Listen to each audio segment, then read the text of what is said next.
menyampaikan ada sebagian di antara anggota takmir dari Masjid Al-Aqsa yang saat ini sedang sakit, dan mereka termasuk di antara bapak-bapak yang aktif dalam kegiatan Masjid Al-Aqsa. Allah berikan kita kesempatan untuk bisa belajar bareng, bertahan, sholat berjamaah, dan sebagian di antara saudara kita kesempatan itu dikurangi oleh Allah. Dan salah satu di antara keistimewaan orang yang punya kebiasaan amal rutin, melakukan amal saleh. Allah mengatakan, illal ladzina amanu wa 'amilus salihati falahum ajrun ghairu mamnun. Kecuali orang yang beriman dan beramal saleh, mereka akan mendapatkan pahala yang terus mengalir.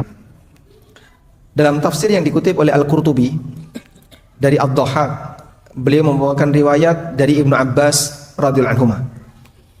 Beliau mengatakan, man aktsaral amal fi syababihi, barang siapa yang memperbanyak amal saleh di waktu masih kuat, di waktu masih muda, summa dha'ufa inda haramihi, kemudian dia mulai melemah ketika sudah di usia tua, sehingga tidak bisa melakukan rutinitas amal sebagaimana sebelumnya, ajrallahu ma kana ya'malu fi syababihi, Allah akan memberikan kepadanya pahala sebagaimana rutinitas amal yang dia kerjakan di waktu muda. Sehingga seorang muslim yang punya kebiasaan amal A, amal B, amal C, sampai pada titik tertentu kebiasaan itu tidak bisa dia lakukan. Karena masalah kesehatan, karena masalah usia, karena keterbatasan yang lainnya. Niatnya belum putus, cuman fisiknya tidak bisa dipaksakan untuk melakukannya. Hatinya tidak berhenti untuk bersemangat, namun badannya tidak bisa diajak untuk mendampinginya. Allah Subhanahu wa ta'ala tetap mengalirkan pahala untuknya. Itulah yang dimaksud falahum ajrun ghairu mamnun. Mereka mendapatkan pahala yang tidak pernah putus. Maka Bapak Ibu sekalian yang masih punya kesempatan untuk bisa hadir di masjid sholat 5 waktu, yang masih punya kemampuan untuk bisa pulang pergi datang pengajian, yang masih punya kemampuan untuk bisa melakukan amal soleh yang lainnya, pertahankan itu sebaik mungkin sampai pada titik terakhir kita nggak mampu lagi melakukannya. Jika yang bersangkutan dalam posisi tidak mampu melakukannya dan masih hidup, pahalanya terus mengalir. Ini sejalan dengan sabda Nabi SAW, idza maridal abdu aw safara kutiba lahu ma kana ya'malu muqiman sahiha. Apabila seorang hamba itu sakit atau dia safar, sehingga terputus amal rutin yang dia kerjakan, maka tetap dicatat untuknya sebagaimana amal rutin yang pernah dia lakukan ketika dia sehat atau ketika dia mukim. Semoga Allah Subhanahu wa ta'ala memberikan kita kekuatan fisik dan kemampuan untuk bisa melaksanakan aneka amal saleh, dan Allah berikan kepada kita limpahan hidayah untuk terus istiqomah beramal sebisa yang mampu kita jangkau. Selanjutnya di kesempatan kali ini kita akan berbicara tentang 4 nasihat yang disebutkan dalam Al-Quran berkaitan dengan bagaimana interaksi seorang muslim terhadap hartanya. Keterangan ini saya ambil dari firman Allah Subhanahu wa ta'ala di surat Al-Qasas. Bapak Ibu yang membawa mushaf silakan dibuka surat Al-Qasas ayat 76-77. Bercerita tentang bagaimana nasihat yang diberikan oleh orang-orang saleh di kalangan Bani Israel kepada Qarun.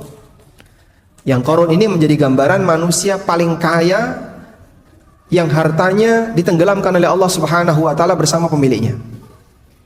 Bahkan sampai masyarakat Indonesia, kalau dia menggali tanah menemukan harta, dia bilang apa? Harta? Padahal Qarun nggak pernah sampai ke Jakarta. Tapi semuanya dibilang ini adalah harta Qarun. Baik. Tapi sebelum itu kita akan jelaskan terlebih dahulu tentang peta dalam Al-Quran. Allah Subhanahu wa ta'ala menyebutkan dalam Al-Quran beberapa kisah, yang salah satu di antara tujuan kisah itu disebutkan adalah untuk menguatkan hati Nabi SAW.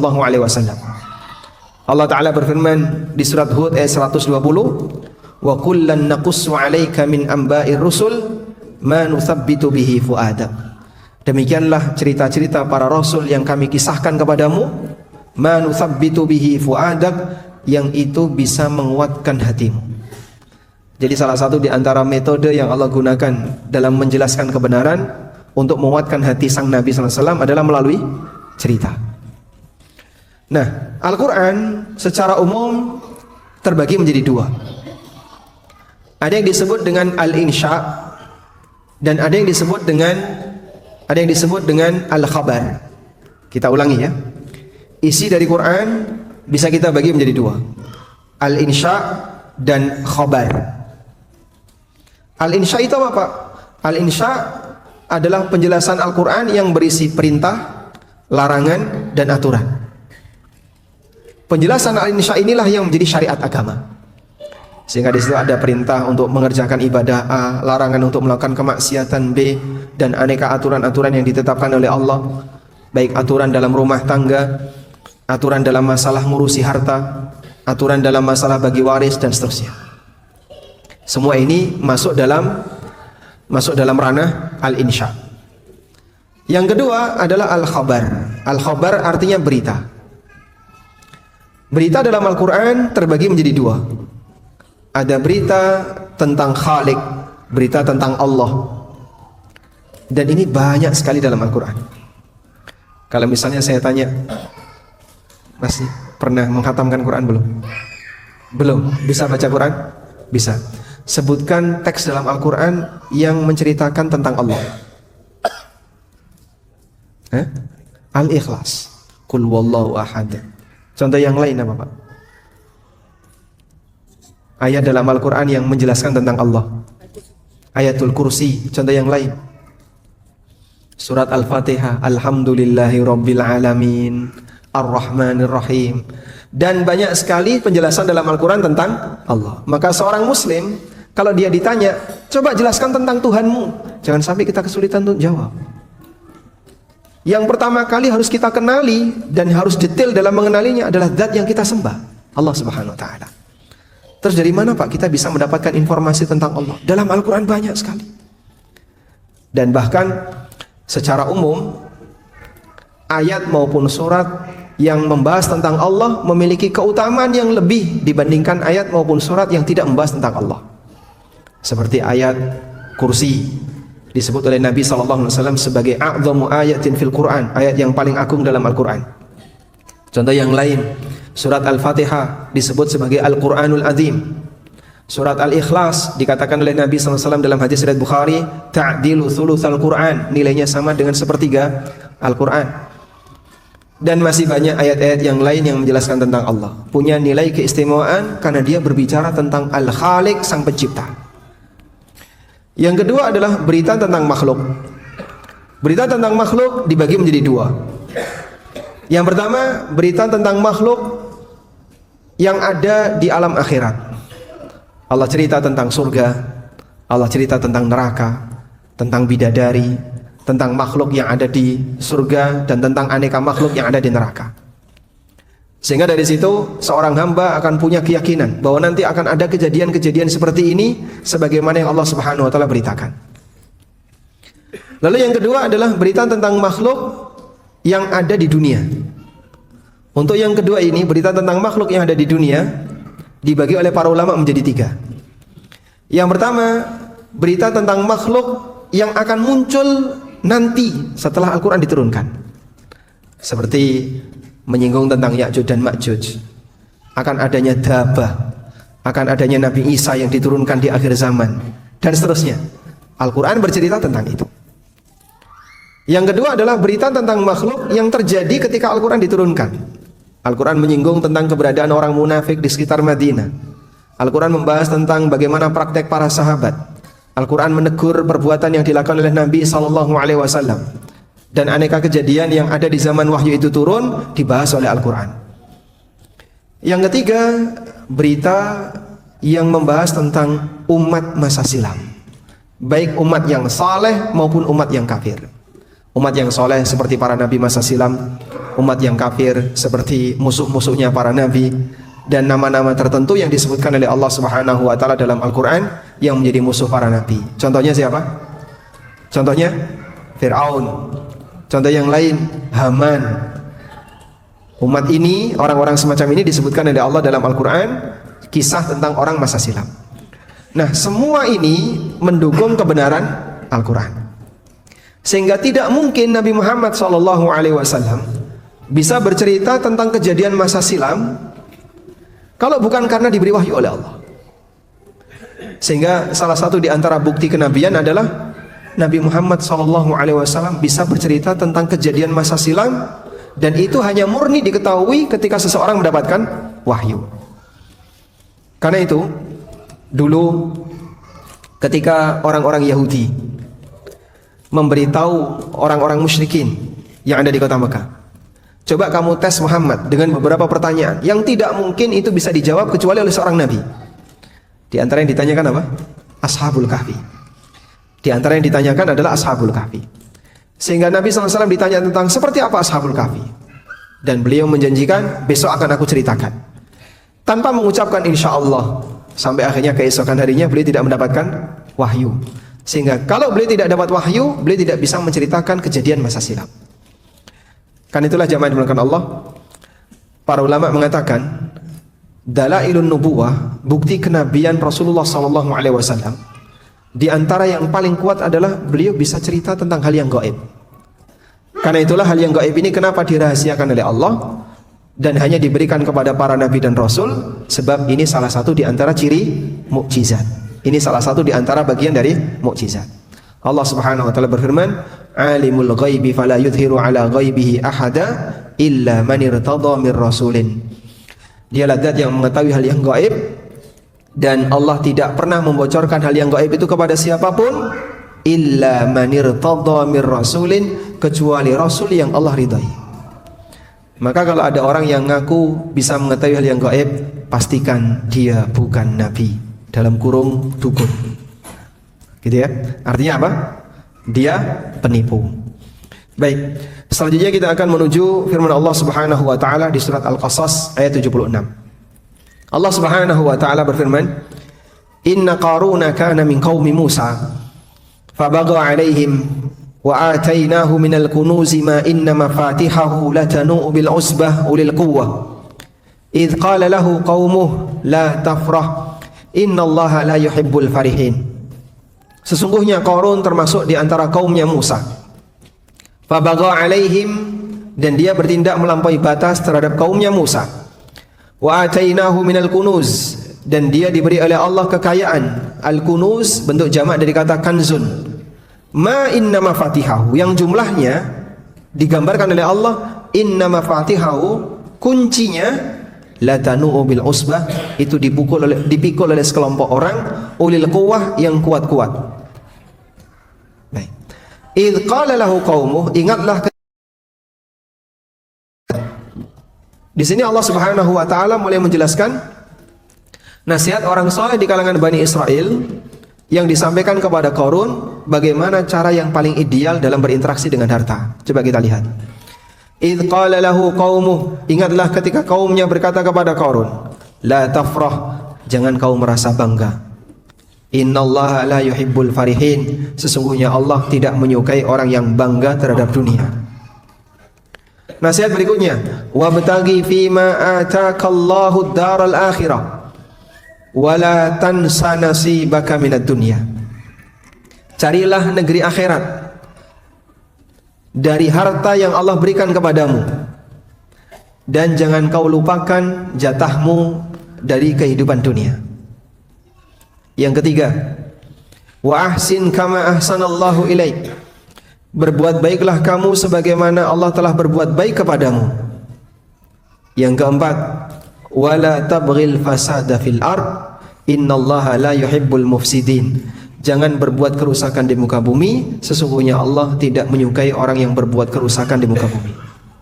Baik, ada berapa jamaah? 4. Bisa diulang? Yang pertama apa?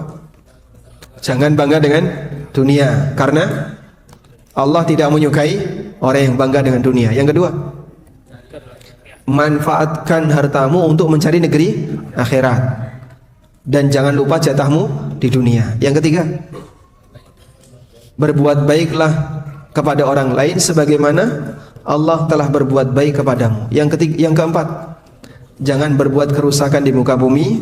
Sesungguhnya Allah tidak menyukai orang yang berbuat kerusakan. Baik, insya Allah kita akan membedah 4 nasihat ini. Mudah-mudahan Allah berikan kita manfaat yang besar dari nasihat tersebut. Sebelumnya kita berkenalan terlebih dahulu dengan Qarun. Di tafsir Ibnu Katsir, beliau menyebutkan keterangan dari Ibnu Abbas. Kata Ibnu Abbas, kana ibnu ammihi. Qarun itu sepupunya Musa alaihissalam. Dan ada yang menyebutkan nasabnya Qarun. Qarun bin Yashar bin Qahith, Musa bin Imran bin Qahith. Sehingga Musa dengan Qarun sama di mana? Kakeknya. Sama-sama keturunan Qahith. Qarun bin Yashar bin Qahith, Musa bin Imran bin Qahith.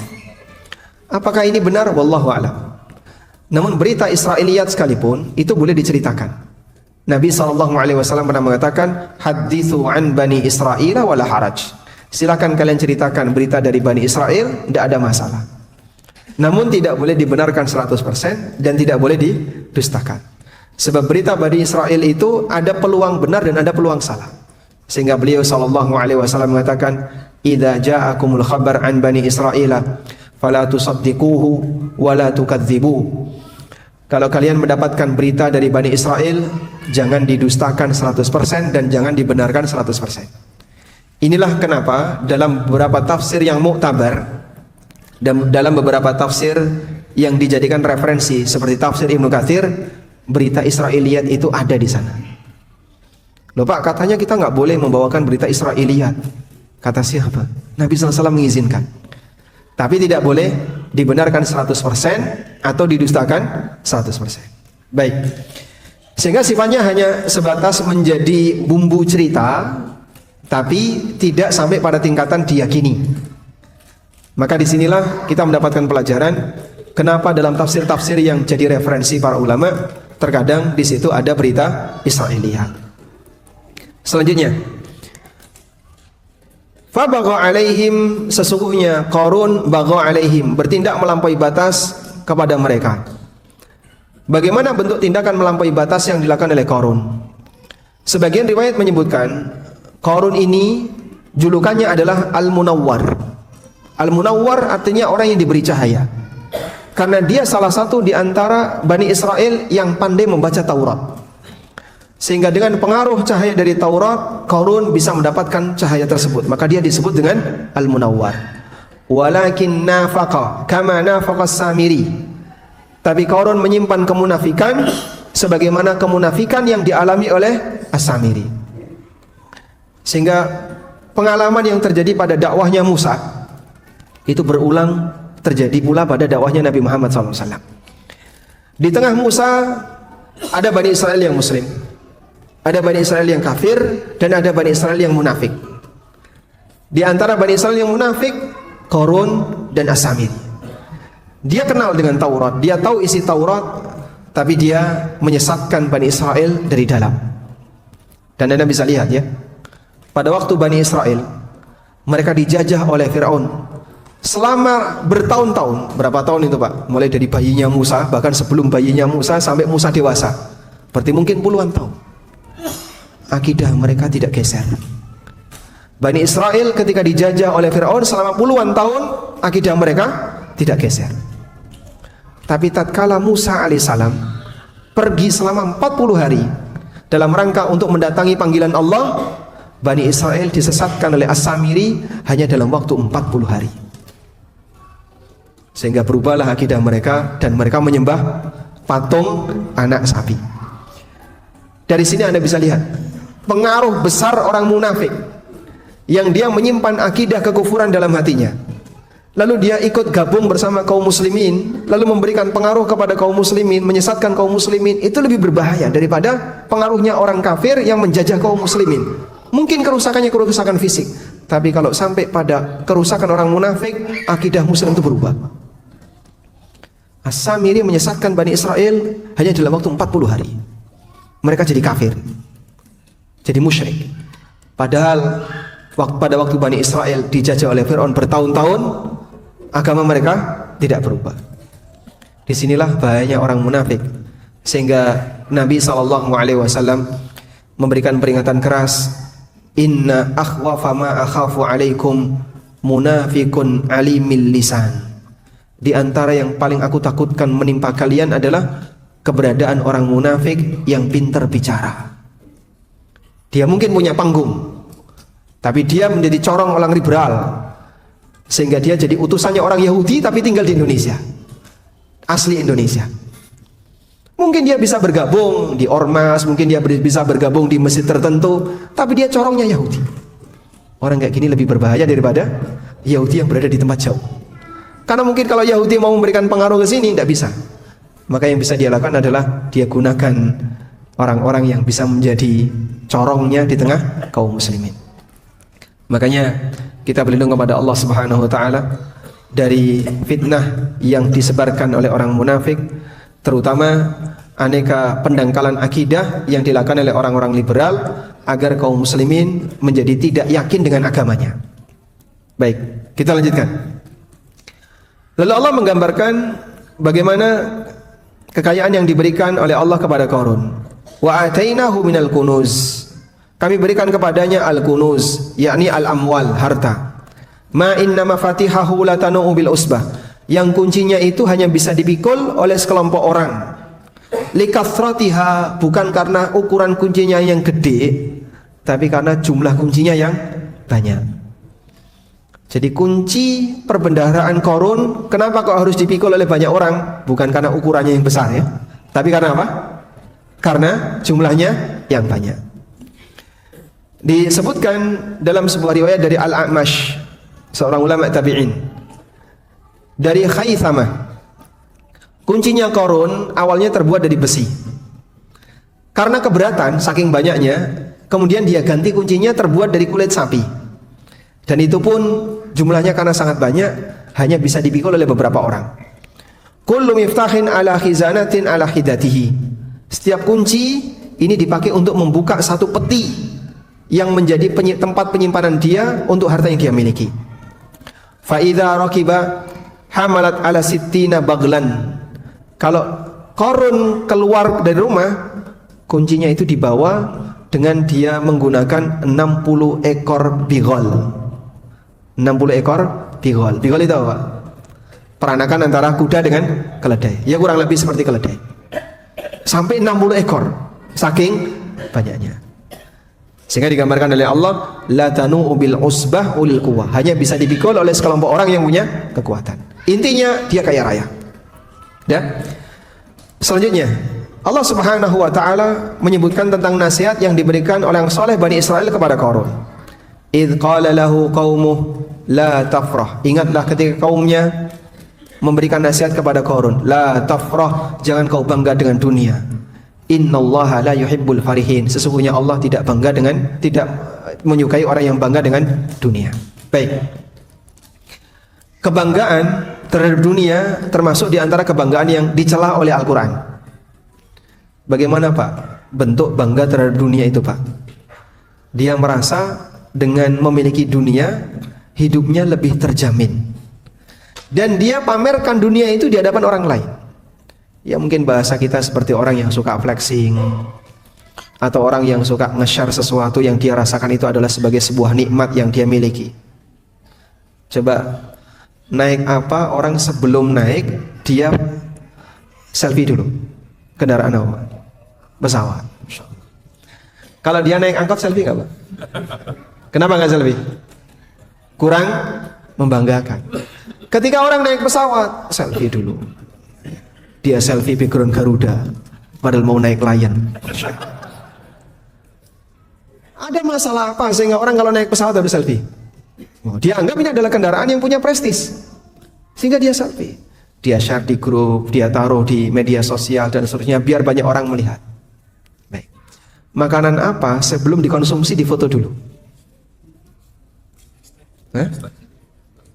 Durian. Betul Pak ya? Insyaallah. Sehingga orang kalau misalnya di depannya ada durian, apalagi durian-durian yang mahal itu, sebelum dimakan dia apain Pak?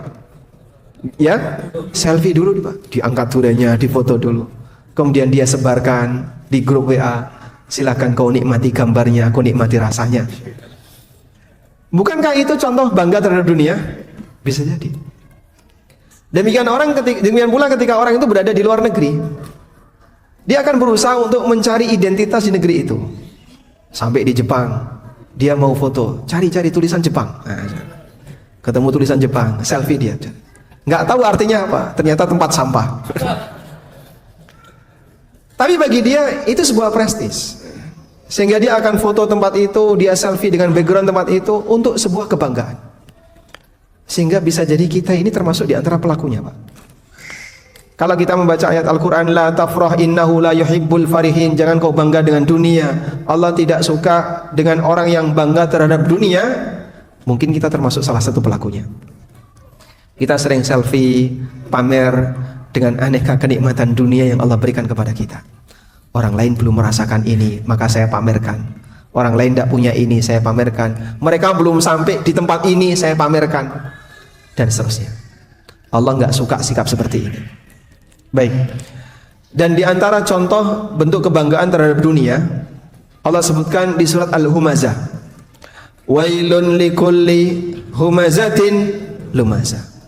Celakalah al-humazah al-lumazah, alladzi jama'a malan wa addada, yang dia suka ngumpulin harta, wa addadahu, dan ngitung harta. Yahsabu anna malahu akhlada, dia menyangka bahwasanya hartanya akan bisa membuat dia jadi kekal. Maksudnya gimana, Pak?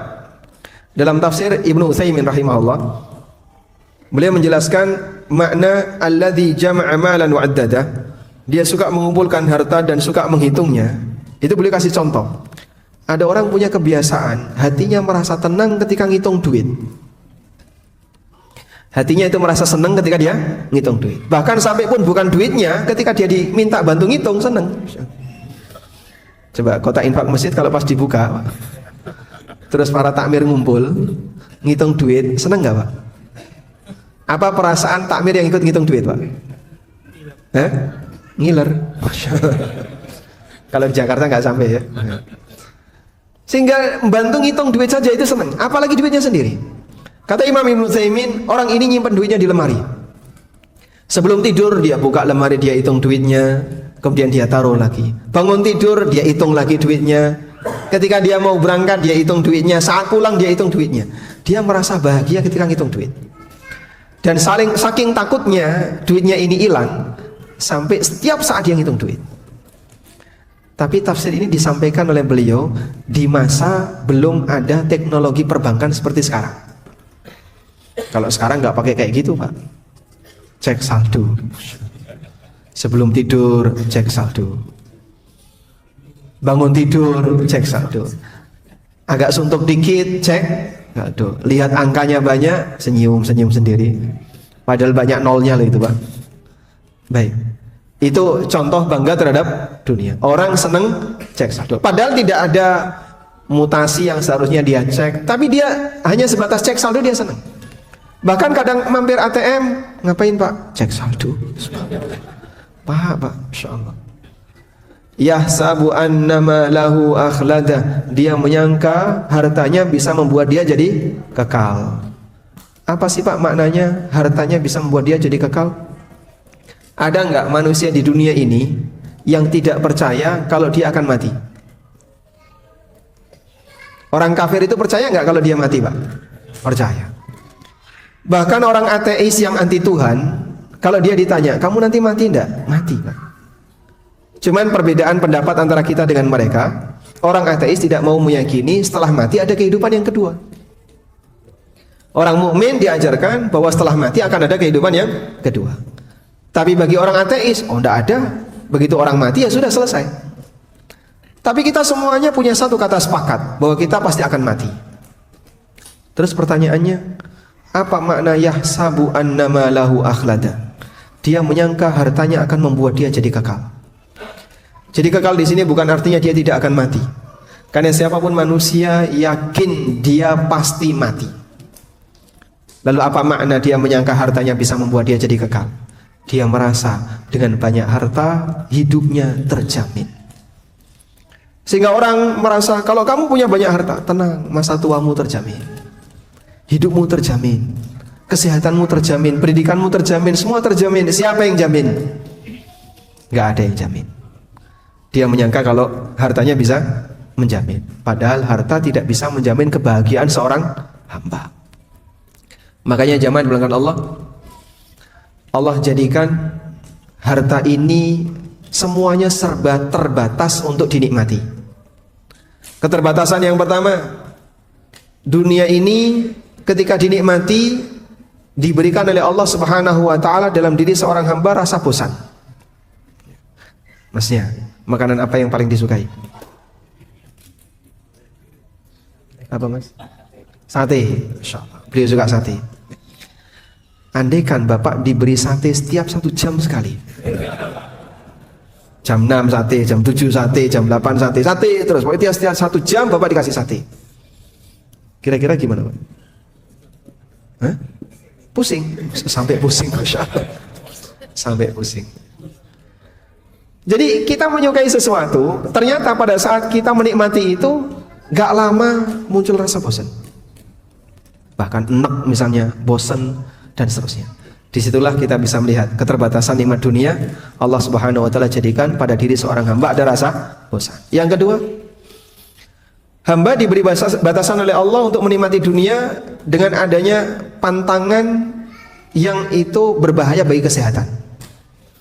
Sehingga dia tidak bisa menikmati ini karena potensi kolesterol, ini potensi gula, yang ini berbahaya bagi ginjal, yang ini berbahaya bagi jantung. Awas Pak, asam urat. Makanan di meja yang beraneka ragam tidak ada yang bisa dia nikmati. Untungnya loro. Gigi sakit gimana Pak? Ya sudah, nggak ada yang bisa dia rasakan. Allah Subhanahu wa taala menghendaki satu-satunya kenikmatan yang bisa dinikmati secara mutlak 100% hanya kenikmatan di akhirat. Sedangkan kenikmatan di dunia sebagaimana kata Hasan Al-Basri, wa kana na'imuha masyubatan bil musibah. Kenikmatan di dunia itu bercampur dengan musibah. Apapun kenikmatan itu. Makanya semua yang kita rasakan punya potensi apa? Musibah. Sehingga orang makan durian ada potensi penyakit di situ. Orang makan sate ada potensi penyakit di situ. Orang makan makanan ini, makanan ini, semuanya punya potensi musibah. Tidak ada kenikmatan yang berlaku mutlak 100% kecuali kenikmatan surga. Nah, dengan demikian manusia tidak akan terlalu bangga dengan dunia, karena dia disadarkan oleh Allah kenikmatan dunia ini semuanya serba terbatas. Baik. Nasihat yang kedua, wabtaghi fima ataakallahu daral akhirah wala tansa nasibaka minad dunya. Carilah kebahagiaan di akhirat. Fima ataakallah, terhadap harta yang telah Allah berikan kepadamu. Wala tansa nasibaka minad dunya, dan jangan kau lupakan jatahmu di dunia. Kadang sebagian orang ada yang berkomentar seperti ini, Pak, katanya hidup itu harus seimbang, 50-50, 50% dunia, 50% akhirat. Baik, coba kita buktikan. Kalau emang jujur dia menyeimbangkan hidupnya 50% dunia, 50% akhirat. Lihat berapa waktu yang dipakai untuk akhirat. Dari 24 jam. Mohon maaf, Bapak tidur sehari berapa lama? 6 jam. Berapa? 8 jam. 8 jam. Ada yang tidur sehari 6 jam, ada yang tidur sehari 8 jam. Ya, jangan kebanyakan ya. Karena ini ciri bayi ya. Bayi itu tidurnya lama ya. Sehingga kalau ada orang senang tidur, gawan bayi durung hilang. Itu bawaan bayi belum hilang. Baik. Kalau Anda sehari tidur 8 jam, berarti sepertiga umur kita hilang. Sepertiga umur kita dipakai tidur. Kalau Anda tidur sehari 6 jam, berarti 1/4 umur kita isinya tidur. Baik. Untuk tidur gak dihitung. Sekarang kita beralih sisa waktunya. Dari sisa waktu, anggaplah misalnya 6 jam dipakai untuk tidur. Sisanya, ada nggak setengahnya dipakai untuk akhirat? Nyatanya tidak. Andaikan orang mau komitmen dengan kalimat ini, manusia itu kalau hidup harus seimbang, 50% di dunia, 50% akhirat. Jadi ulama dia Pak. Makanya kenyataannya ini hanya sebatas teori. Itu pun sudah sering kita motivasi, berusaha untuk memaksimalkan akhirat. Karena kalau tidak dimotivasi, kebablasan ke arah dunia. Padahal kalau kita lihat bagaimana Al-Quran mengajarkan, dunia itu dipakai untuk nyari akhirat, bukan akhirat dipakai untuk nyari dunia. Wabtaghi fima atakallahu minad dunya wabtaghi fima atakallahu ad-daral akhirah wala tansa nasibaka minad dunya. Carilah kebahagiaan di akhirat terhadap harta yang Allah berikan kepadamu. Maksudnya apa? Manfaatkan hartamu untuk mencari akhirat. Masyarakat kita dibalik, Pak. Saat dia kerja nyari dunia, yang diingat dunia. Begitu dia ibadah, yang seharusnya untuk nyari akhirat, tapi yang dia pikirkan keberkahan harta.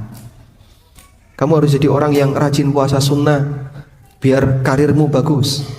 Kamu harus jadi orang yang rajin tahajud, biar rezekimu lancar. Jangan lupa sholat duha, biar utangmu cepat lunas.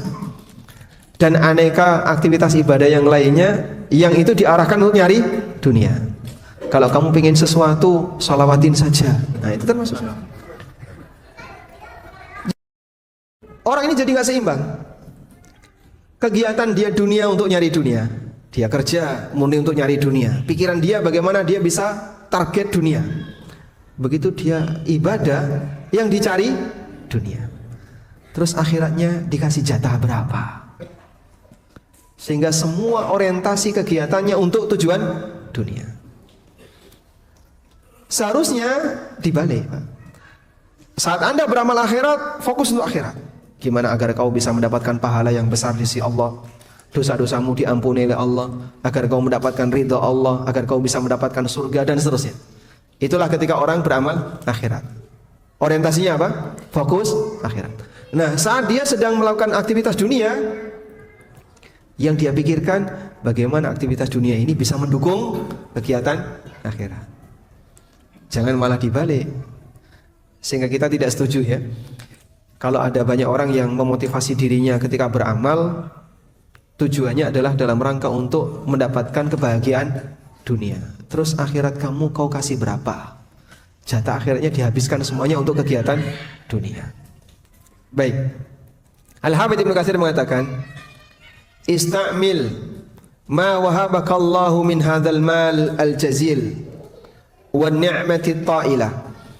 Gunakanlah harta yang banyak dan nikmat yang besar yang Allah berikan kepadamu fi ta'ati rabbik, untuk taat kepada Rabbmu, wa taqarrub ilaihi bi anwa'il qurubat, dan beribadah kepada Allah dengan aneka-aneka ibadah yang telah Allah ajarkan, allati yahsulu laka biha thawab fid daril akhirah, yang dengan itu kau akan bisa mendapatkan pahala di negeri akhirat. Wala tansa nasibaka minad dunya, tapi jangan kau lupakan jatahmu di dunia. Artinya silakan kau mengambil bagian yang mubah dari perkara dunia dengan kenikmatan yang telah Allah berikan kepadamu. Bahasa lainnya, ketika Allah Subhanahu wa taala berikan nikmat kepadamu, optimalkan untuk mencari akhirat, tapi jangan sampai kau lupa terhadap hak dirimu.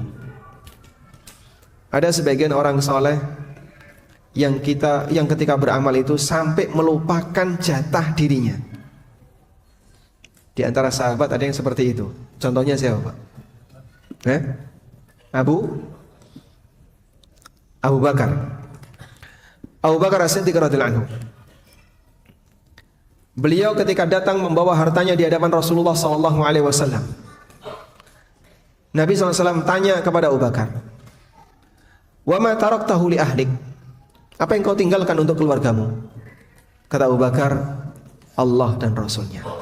Diajarkan keluarganya untuk bertawakal dan percaya betul dengan nabinya SAW, sehingga nanti akan ada penggantinya. Dan seperti ini dijelaskan oleh para ulama, boleh dilakukan jika yang bersangkutan punya sumber pendapatan. Abu Bakar termasuk di antara sahabat yang punya sumber pendapatan rutin, karena tidak boleh menelantarkan keluarga yang wajib dinafkahi dengan alasan mau menginfakkan seluruh hartanya.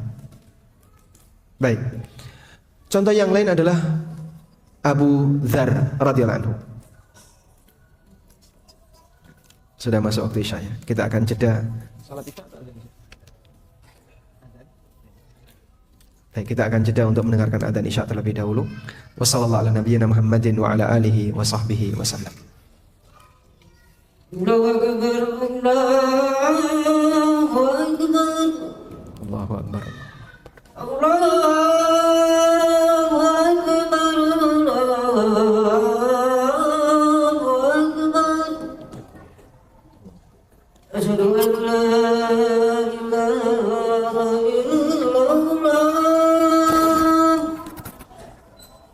Asyhadu an la ilaha illallah.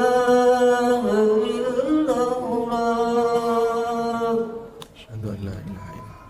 أشهد أن محمدًا رسول الله.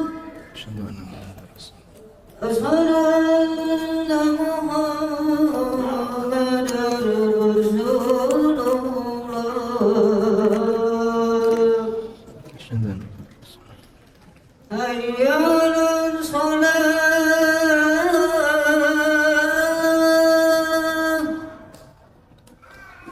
حي على الصلاة.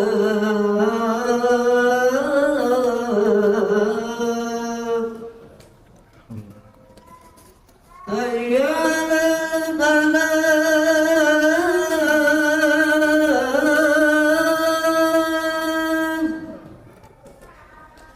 حي على الفلاح.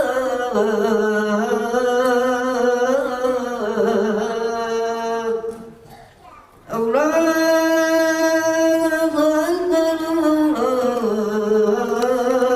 الله أكبر. لا إله إلا الله.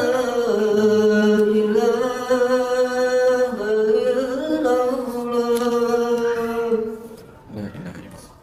Allahumma salli ala Muhammad. Allahumma rabb hadhihi ad-da'wati at-tammah was-salati al-qa'imah. Ati Muhammadan al-wasilata wal fadilah wa ba'athu maqaman mahmudan alladhi wa'ada. Alhamdulillah wassalatu wassalamu ala Rasulillah wa ala alihi wa sahbihi wa mawalah. Wa asyhadu an la ilaha illallah wahdahu la syarikalah wa asyhadu anna Muhammadan abduhu wa rasuluh sallallahu alaihi wa ala alihi wa sahbihi wa man tabi'al huda ila yaumil qiyamah. Beberapa contoh sahabat yang mereka habis-habisan ketika menderma. Di antaranya adalah Abu Dzar radhiyallahu anhu. Sampai beliau itu punya pemahaman, seorang muslim ketika dia punya harta, dia hanya boleh memanfaatkan sesuai dengan kebutuhan. Sisanya wajib disedekahkan di hari itu, sehingga habis ketika itu. Nggak boleh ada yang disimpan. Dan ini hanya pendapat Abu Dzar seorang. Dan di zaman Utsman bin Affan ini sampai menjadi keributan di tengah masyarakat. Karena Abu Dzar mendakwahkan ini kepada masyarakat dan beliau sebut siapa yang menyimpan harta maka dia termasuk di antara kanzun, harta simpanan yang nanti akan jadi sumber siksa di hari kiamat. Akhirnya Abu Dzar dan waktu itu di zaman Utsman sempat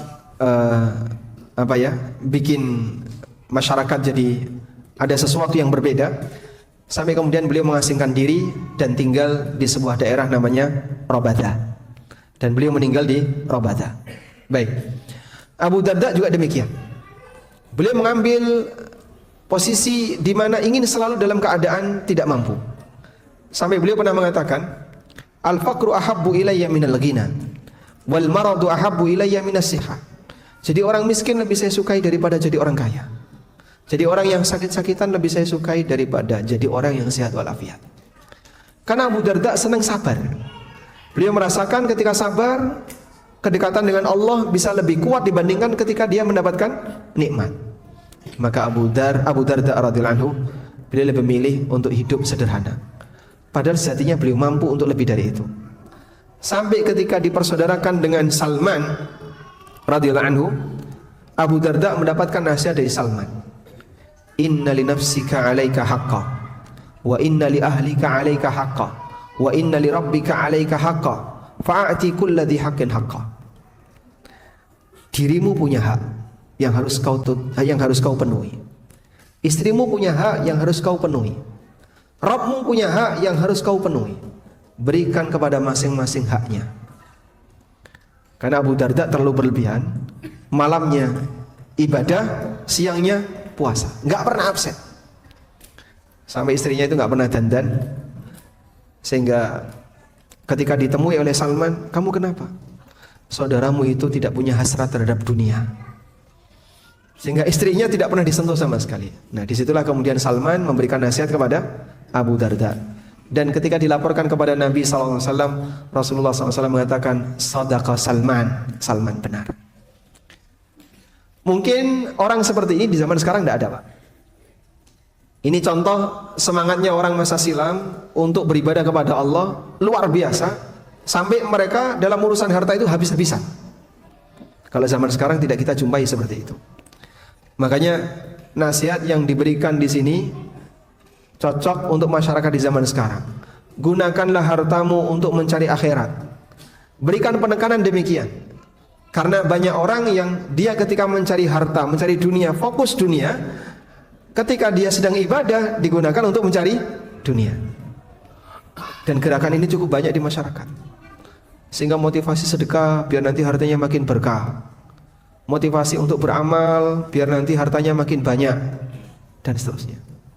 Nabi SAW memotivasi orang untuk sedekah, tujuannya apa? Menyelamatkan diri dari neraka. Ittaqun nar walau bisyikki tamrah. Takutlah kamu terhadap neraka walaupun hanya dengan secuil kurma. Sedekah secuil kurma, Pak. Berapa harganya, Pak? Mungkin zaman sekarang nggak ada yang mau, Pak. Tapi beliau memberikan arahan, kalau kamu sedekah walaupun kecil, miliki orientasi, semoga ini jadi penebus aku ketika aku besok di yaumil qiyamah. Takutlah kamu terhadap neraka walaupun dengan sedekah secuil kurma. Saat Rasulullah SAW memotivasi ibu-ibu, ya, selesai beliau berkhutbah di depan saat khutbah Id, kemudian beliau mundur mendekat ke arah ibu-ibu. Lalu beliau SAW menyampaikan pesan khusus untuk ummahat. Ya ma'syaran nisa, wahai para wanita, tasaddaqna, ayo rajin sedekah. Fa inni ra'aitukunna aktsara ahlin nar. Karena aku lihat kalian itu kebanyakan masuk neraka. Jadi saat beliau mengingatkan tentang neraka, beliau ingatkan tentang apa? Motivasi untuk sedekah. Nah, seperti itu yang seharusnya kita lakukan. Jadi optimalkan ketika kita memiliki harta, tujuannya adalah dalam rangka untuk menyelamatkan kita dari neraka. Selanjutnya, wa ahsin kama ahsanallahu ilaik. Berbuat baiklah kamu sebagaimana Allah telah berbuat baik kepadamu. Sebagai bentuk rasa syukur kepada Allah dengan nikmat yang telah Allah berikan kepada kita, jangan lupa berbagi. Allah telah berbuat baik kepadamu, maka sudah seharusnya kau berbuat baik kepada yang lain. Pertanyaannya, saat kita menderma, misalnya kita ngasih harta kepada si A, sebenarnya siapa yang diuntungkan? Orang yang memberi harta atau yang menerima harta? Saya ulangi, Pak, ya. Jika si A memberikan sedekah kepada si B, sebenarnya siapa yang diuntungkan? Si A atau si B? Ya? A atau B? Yang memberi atau yang menerima? Kenapa, Pak? Ya? Karena bersedekah. Kenapa dia lebih diuntungkan daripada yang menerima sedekah? Baik. Bapak ngasih sedekah orang senilai 500.000. Oh, kebanyakan ya. 100.000 lah. 100.000. Bapak ngasih sedekah 100.000. Sudah? Dengan ikhlas, tanpa pamrih, ingin mendapatkan pahala dari Allah. Sudah? Dan sedekah itu diterima oleh Allah. Mana yang lebih permanen? Pahala sedekah atau duit 100.000? Jelas pahala sedekah. 100.000 kalau di daerah sini bertahan berapa lama, Pak? Berapa? Tergantung orangnya, ya. 100.000 kalau orang di sini bertahan berapa lama? Sehari? Mungkin sehari, ya. Baik. Sehingga uang 100.000 yang diterima oleh orang tadi habis dalam waktu sehari. Tapi pahala sedekah yang dimiliki oleh orang ini abadi sampai yaumil qiyamah. Itulah yang kemudian diartikan bahwa ketika orang memberi sesuatu dan diterima oleh orang lain, sejatinya yang lebih diuntungkan adalah yang memberi, bukan yang menerima. Baik. Oleh karena itu, dulu para sahabat banyak di antara mereka yang hobi memberi. Dan puncaknya adalah Nabi kita sallallahu alaihi wasallam. Beliau ketika memberi itu enggak hitungan.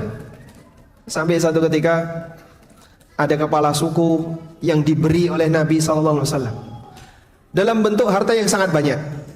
Pulanglah kepala suku ini ke kaumnya. Lalu mereka mengatakan, "Ya qaumi aslimu fa inna Muhammadan qad a'ta atiyatan lam yakhshal faqa."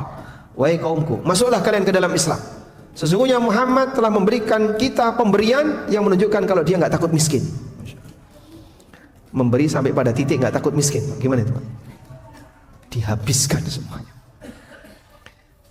Ini contoh manusia yang sangat semangat dalam memberi. Puncaknya adalah Rasulullah SAW. Makanya sedekahnya Nabi SAW boleh disebut, Pak, itu bagian dari mukjizat beliau. Sehingga Rasulullah SAW ketika memiliki sesuatu, sepeser pun tidak ada keinginan untuk menyimpan dalam waktu yang lama. Baik. Kemudian di bagian akhir dari nasihat yang 4 ini, firman Allah Ta'ala, وَلَا تَبْغِلْ فَسَادَ فِي الْأَرْضِ إِنَّ اللَّهَ لَا يُحِبُّ الْمُفْسِدِينَ. Jangan kau berbuat kerusakan di muka bumi, sesungguhnya Allah tidak menyukai orang yang berbuat kerusakan di muka bumi. Apa yang dimaksud berbuat kerusakan di muka bumi? Apakah yang dimaksud eksploitasi alam? Membuka lahan untuk apa? Untuk tambang atau menebang pohon atau apa? Hah? Qarun tidak melakukan itu. Bisnisnya Qarun tambang nggak, Pak?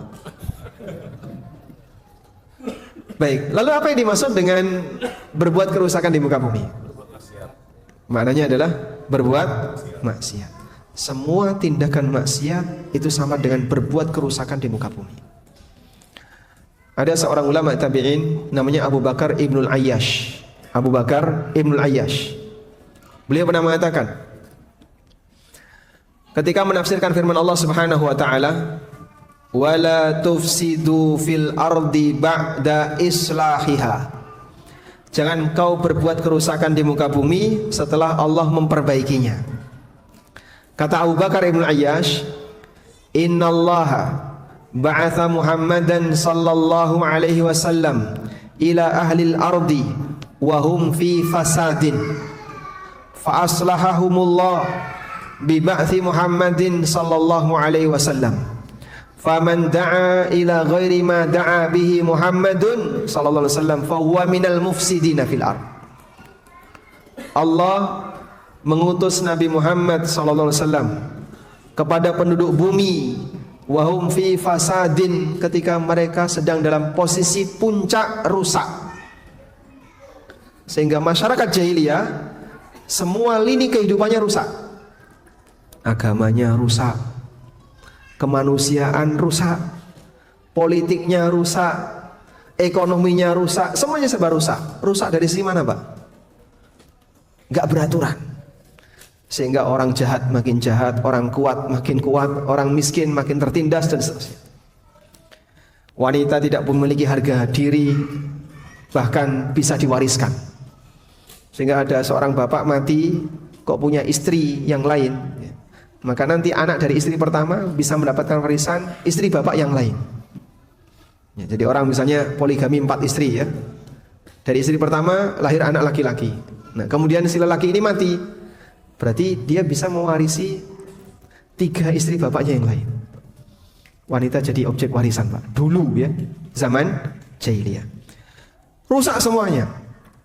Lalu Allah perbaiki mereka dengan Allah utus sinten? Dengan Allah siapa? Nabi Muhammad SAW. Maka siapa yang dia mengajak masyarakat untuk melakukan aktivitas yang bertentangan dengan ajaran Nabi Muhammad SAW, fahuwa minal mufsidina fil ard, berarti dia adalah orang yang berbuat kerusakan di muka bumi. Sehingga definisi berbuat kerusakan di muka bumi adalah melakukan penyimpangan terhadap ajaran Nabi Muhammad SAW.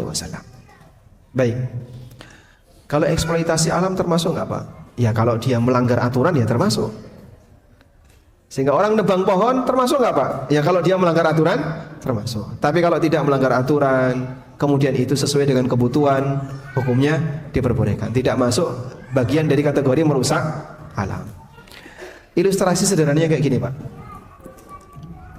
Peradaban itu bukan diukur dari nilai kekayaan, tapi diukur dari ketertiban yang terjadi di tengah masyarakatnya. Begitu ya? Baik.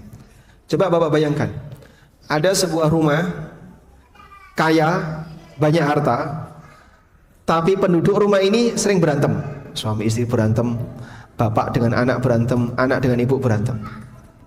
Rumah jenis yang kedua, rumah yang sederhana, tidak banyak harta, tapi isinya akur. Anda lebih betah tinggal yang mana? Anda lebih betah tinggal yang mana? Hah? Yang isinya akur. Maka umat Nabi Muhammad SAW yang beliau bentuk ketika beliau ada di Madinah dijadikan sebagai standar generasi terbaik dan masyarakat terbaik. Makanya sering disebut dengan masyarakat Madani. Madani itu maksudnya apa? Sesuai dengan kondisi masyarakat Madinah ketika itu. Padahal ketika itu mereka hidup penuh dengan keterbatasan dari sisi materi, tapi ukhuwah terjalin dengan baik, ketertiban di masyarakat terjalin dengan baik atas bimbingan Nabi sallallahu alaihi wasallam. Berbeda dengan kerajaan Kisra yang ada di Persia. Kerajaannya penuh dengan kekayaan, tapi ribut internal sehingga terjadi perang saudara. Dari situlah kita bisa membandingkan. Hakikat dari perbaikan itu adalah perbaikan tatanan sosial, bukan perbaikan dari sisi banyaknya materi dan harta. Wallahu a'lam. Baik, mungkin itu yang bisa kita sampaikan. Semoga yang sederhana ini bermanfaat. Wassallallahu ala nabiyyina Muhammadin wa ala alihi wa sahbihi wasallam. Ada beberapa pertanyaan, coba kita baca ya. Assalamualaikum warahmatullahi wabarakatuh. Waalaikumsalam warahmatullahi wabarakatuh. Saya adalah seorang perempuan dan satu-satunya dan anak satu-satunya. Ibu saya ingin menghibahkan rumah satu-satunya, namun ayah saya tidak setuju dan ingin menggunakan hukum waris. Ibu saya berpendapat demikian karena rumah tersebut juga hasil kerja kerasnya. Bila menggunakan hibah, apakah saudara kandung dari ayah saya juga dapat bagian hibah? Bila hukum waris, bagaimana tahapan yang benar bila kondisi rumah itu setengah hasil kerja ibu? Dan apakah saudara kandung ayah dapat bagian karena hanya saya anak satu-satunya? Baik. Karena Anda anak perempuan tunggal, maka andaikan bapak meninggal, Anda mendapatkan warisan maksimal setengah. Maksimal setengah. Setengahnya kemana Pak? Ke saudaranya bapak. Sudah? Akan tetapi jika rumah itu sudah dihibahkan sebelum bapak meninggal, berarti sudah bukan lagi milik beliau, maka saat bapak meninggal, bapak tidak meninggalkan warisan. Karena rumah yang menjadi harta bapak sudah dihibahkan. Dipahami insyaallah? Baik. Terus ketika terjadi perbedaan tadi antara bapak dan ibu, ini yang benar yang mana Pak? Ibu punya hak terhadap harta ibu, bapak punya hak terhadap harta bapak. Karena masing-masing hak dalam Islam itu dihargai, sehingga tidak ada istilah harta suami otomatis milik istri, harta istri otomatis milik suami. Istilah seperti ini tidak ada. Terus gimana Pak?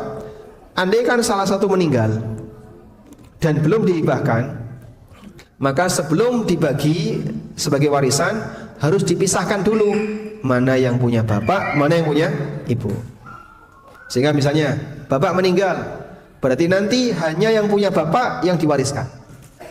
Demikian pula sebaliknya, ketika ibu meninggal, berarti hanya yang punya ibu yang diwariskan. Bagaimana kalau campur Pak? Gabung jadi satu, bapak kerja, ibu juga kerja. Hasilnya digabung, jadilah rumah yang ditempati bersama.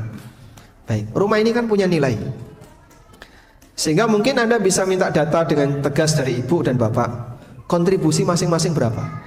Kalau sudah ada jawaban 50%, 50%, baik, angka itu yang jadi acuan. Berarti nanti kalau ibu mengatakan saya hibahkan rumahku kepada anakku, berarti yang diberikan berapa? Setengah rumah. Itu haknya ibu. Bapak tidak punya hak untuk menahan, karena ini bukan milik beliau. Maka kalau ibu serius mau menghibahkan rumah itu, berarti yang setengahnya dihibahkan, setengahnya masih punya bapak. Jika nanti bapak meninggal, maka hak anak setengah dari setengah jatah bapak tadi. Berarti sisanya, yaitu 1/4 rumah, baru diberikan kepada saudara. Nah, terus baginya gimana Pak? Apa diiris? Nah, kalau diiris kayak kue ya tidak mungkin. Maka yang bisa Anda lakukan, pakai model akuisisi. Sudah?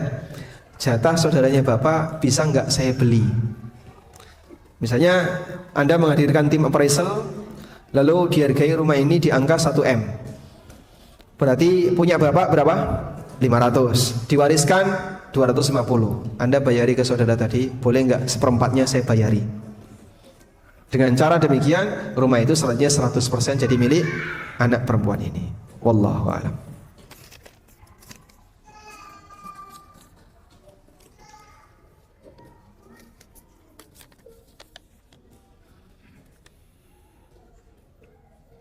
Assalamualaikum. Waalaikumsalam. Bagaimana dengan membeli emas dan nyicil emas tidak diambil? Begitu juga ketika menjualnya, emas disimpan di perusahaan. Baik.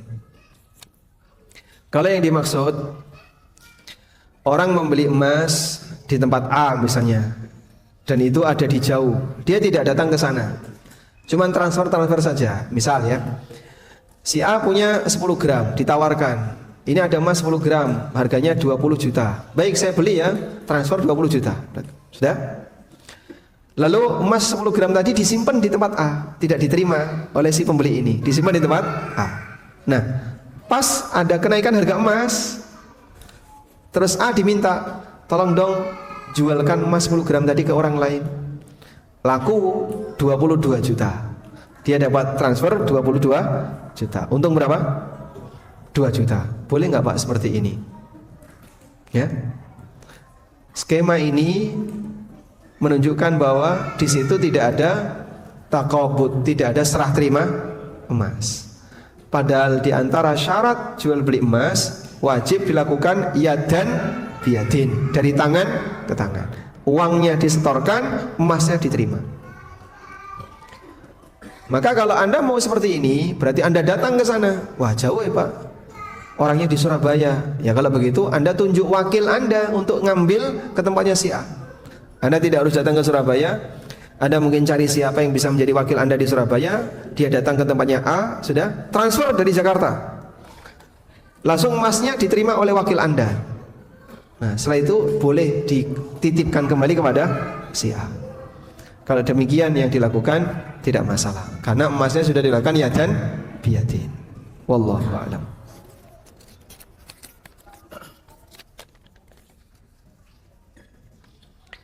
Qadarullah, saya baru tertimpa musibah.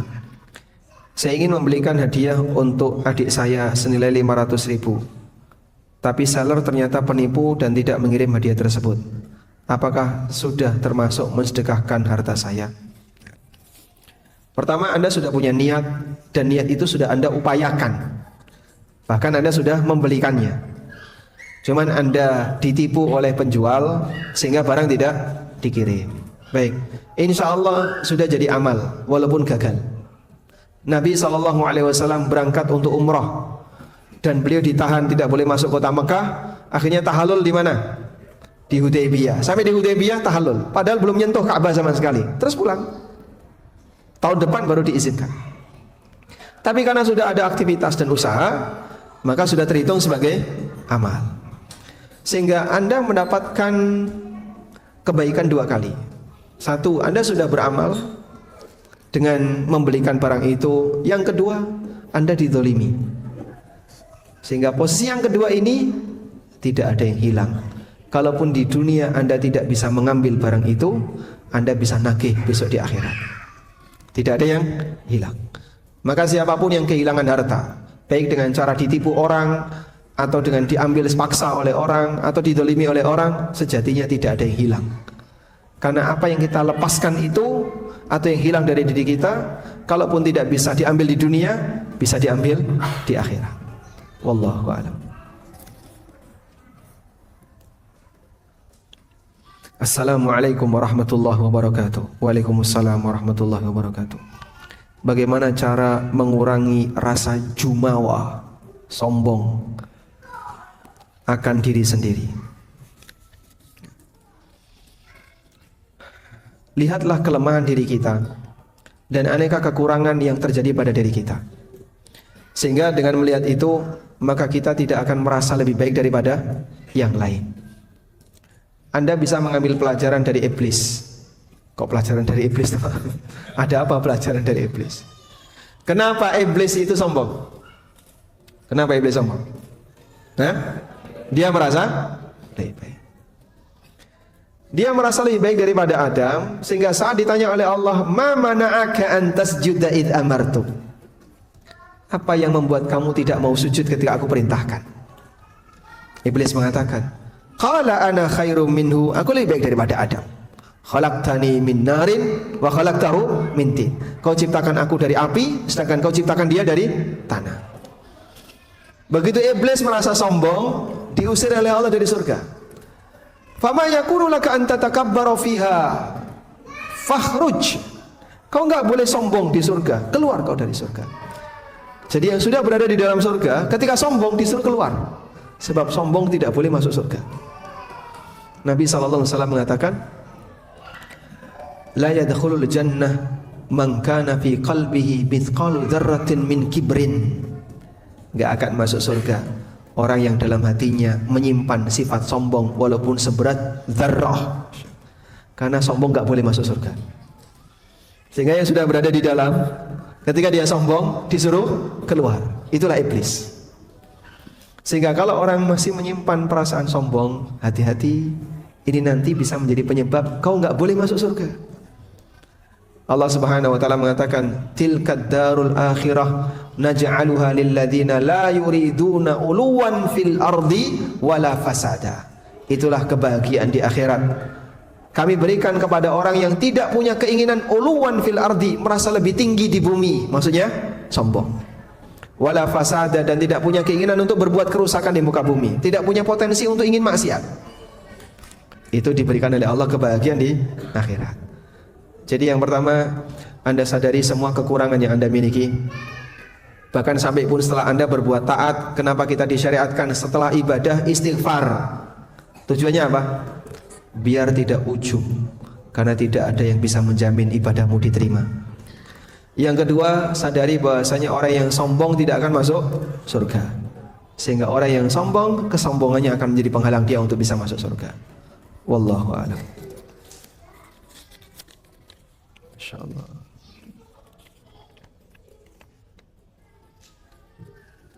Assalamualaikum warahmatullahi wabarakatuh. Waalaikumsalam warahmatullahi wabarakatuh. Saya seorang istri yang bekerja di medis dan dalam pelayanan di salah satu rumah sakit wajib berhias. Dalam arti saya masih bertabarruj. Saya ingin menghindari sifat tabarruj, namun belum bisa berhenti bekerja karena memang keadaan ekonomi keluarga yang belum stabil. Bagaimana saya bisa mengatasi hal tersebut? Memang kadang di tempat kita, dunia kerja itu boleh saya sebut kurang memperhatikan latar belakang agama, sehingga alasan agama itu kadang nggak diterima. Misalnya ya, saya nggak mau ini karena dilarang oleh agama. Itu kira-kira dikomentari apa, Pak? Hah? Sok suci. Dikomentari apa? Sok suci. Semua orang boleh beralasan dengan alasan apapun kecuali alasan agama. Bapak, monggo silakan dimakan. Saya nggak doyan. Itu dihargai, Pak. Tidak selera, tidak doyan, itu dihargai. Ada sebagian orang yang nggak senang dengan musik dangdut, sehingga kalau mendengar musik dangdut dia sebel, dia tutup telinganya. Kenapa kok sampai nutup telinga? Saya nggak senang sama musik dangdut. Tapi kalau orang misalnya dengerin musik dan dia nggak mau mendengarkan, tutup telinganya. Dia tutup telinga. Kenapa kok tutup telinga? Agama saya melarang untuk mendengarkan ini. Komentar, Pak. Dengan aneka komentar. Contoh yang lain ya. Orang diajak salaman lawan jenis. Dia tidak mau, dia nolak. Kenapa kok tidak mau salaman? Agama saya melarang. Apa kira-kira komentar orang? Ya sama. Orang beralasan dengan agama itu disebut sok suci. Tapi kalau dia beralasan, saya nggak selera, saya nggak suka dengan ini. Oh, tangan saya ada najis misalnya, atau tangan saya kotor, itu dihargai, Pak. Subhanallah. Tapi kalau dia beralasan dengan agama, nggak dihargai. Jadi coba Anda sampaikan kepada pihak rumah sakit. Al-Quran melarang untuk tabarruj bagi wanita. Wala tabarrujna tabarrujal jahiliyatil ula. Jangan kamu tabarruj seperti tabarrujnya orang jahiliyah masa silam. Tunjukkan ini. Maka saya mohon izin untuk tidak dandan seperti yang diinginkan oleh pihak rumah sakit. Anda beralasan dengan apa? Al-Quran. Tunggu komentarnya. Kalau dia bilang sok suci, dia bilang jangan sok paling soleha dan seterusnya, berarti benar kesimpulan yang tadi saya sampaikan. Nanti saya minta tolong responnya ya. Apa komentar dia ketika ditunjukkan kalau ini dilarang dalam Al-Quran? Wallahu a'lam. Kita sampai jam berapa? Sudah cukup. Sekarang jam 7.44. Satu lagi ya.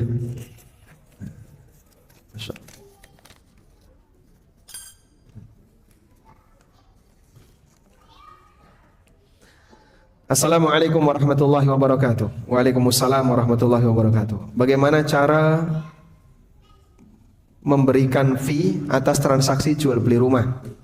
Apa hukumnya orang menerima fee atas penjualan rumah tanpa adanya kesepakatan setelah ada pembeli? Baik. Kalau kayak gini namanya apa, Pak? Maklaran. Ya, maklaran. Nah, maklar itu boleh atau tidak? Maklaran itu disebutkan dalam Sahih Bukhari. Jadi di kitab Sahih Bukhari itu ada bab khusus tentang maklaran. Bukhari menyebutkan babun ajrus samsarah, bab tentang upah maklaran. Karena praktek ini itu sudah ada sejak zaman sahabat. Jadi praktek maklaran itu sudah ada sejak zaman sahabat. Sehingga dikutip oleh Imam Bukhari dalam kitab Sahihnya. Artinya fenomena maklaran itu bukan hal yang baru, sudah ada sejak berabad-abad silam. Bukhari ketika menyebutkan bab itu, kemudian beliau rahimahullah mengatakan, menurut Ibnu Sirin, Ibrahim An-Nakhai dan beberapa ulama yang lainnya, upah maklar hukumnya boleh. Dibolehkan ada upah maklar, sehingga boleh orang menjadi penghubung antara penjual dan pembeli, lalu dia mendapatkan fee, mendapatkan upah. Teknisnya bagaimana? Ada dua keterangan yang disebutkan oleh Bukhari. Pertama, keterangan Ibnu Abbas, yang kedua keterangan Muhammad bin Sirin.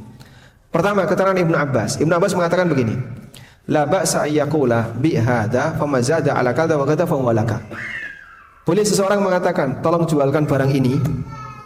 Nanti kalau harganya bisa lebih dari sekian, silakan kau miliki.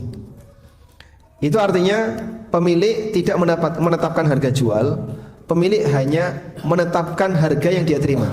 Ini mobil pokoknya harga bersih saya terima 100 juta. Bapak kalau mau jualkan lebih dari itu silahkan, nanti kelebihannya punya kamu. Laku 150. Ya. Maka yang 100 juta diserahkan ke siapa? Pemilik mobil, yang 50.000 boleh diambil. Ya.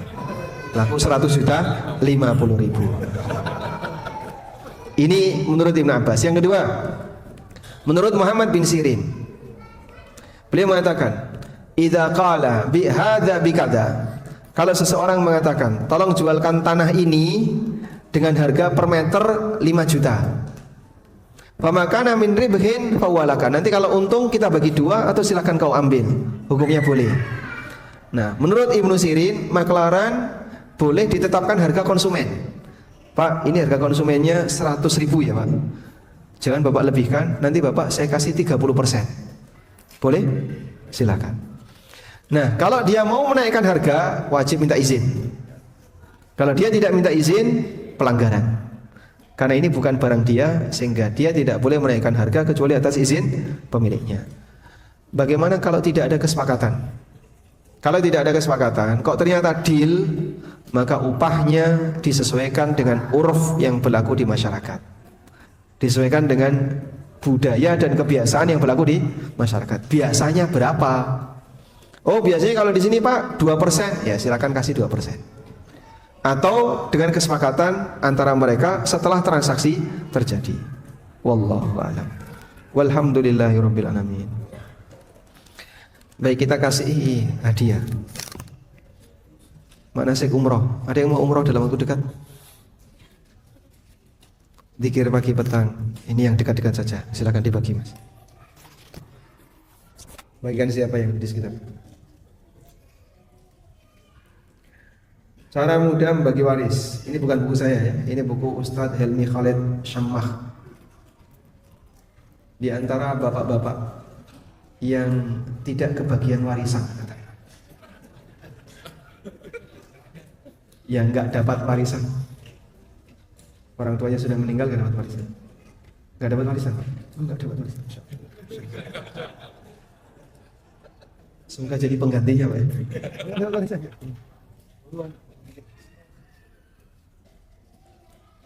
Nah, ini lebih tebal nih. Fikih zakat kontemporer. Pertanyaannya, sebutkan 4 nasihat dari Al-Quran tentang harta. Hafalan. 1. Jangan bangga dengan dunia, karena Allah tidak menyukai orang yang bangga dengan dunia. Yang kedua,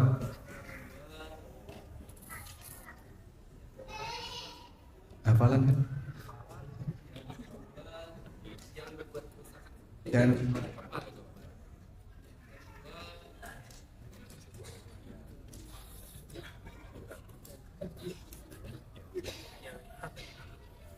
yang kedua, baik, hadiahnya balik Pak. Sudah diantar tadi itu, nggak jadi. Ada lagi? Silakan. 1. Hafalan Pak ya?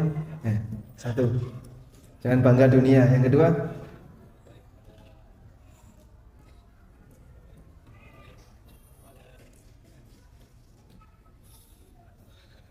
baik. Gimana? Nggak jadi? Berbuat baik orang lain sebagaimana Allah telah berbuat baik kepadamu. Yang ketiga,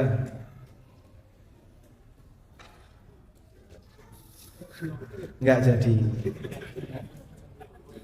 Jangan berbuat kerusakan. Nah, 1 lagi.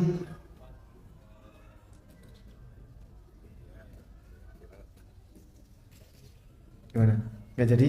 Baik. Selanjutnya, hafalan, jangan lihat catatan. Nah.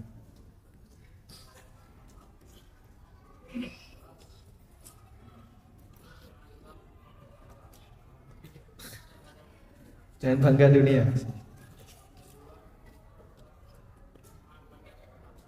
Manfaatkan harta untuk mendukung akhirat. Yang ketiga, berbuat baik kepada orang lain sebagaimana Allah telah berbuat baik kepadamu. Yang keempat, Masya Allah. Yang terakhir ya, di antara bapak-bapak, coba sebutkan contoh penampakan orang yang bangga dengan dunia beserta dalilnya.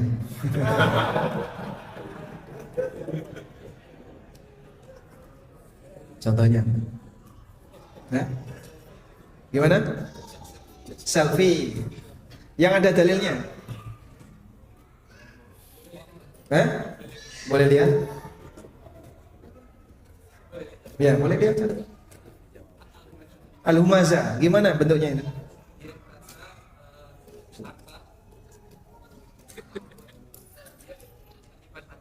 Dia menyimpan harta dan suka menghitungnya.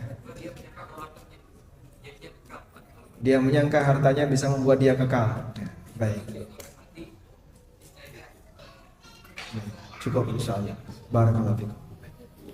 Hadiah berikutnya. Mau ini Mas? Mau? Mau nggak? Nggak tahu. Pertanyaannya, yang rumahnya paling jauh. Dari mana? Serpong. Langsung.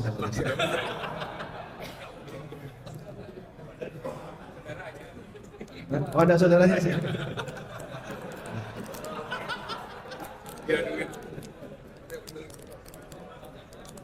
Selanjutnya, satu lagi ya. Yang anaknya paling banyak.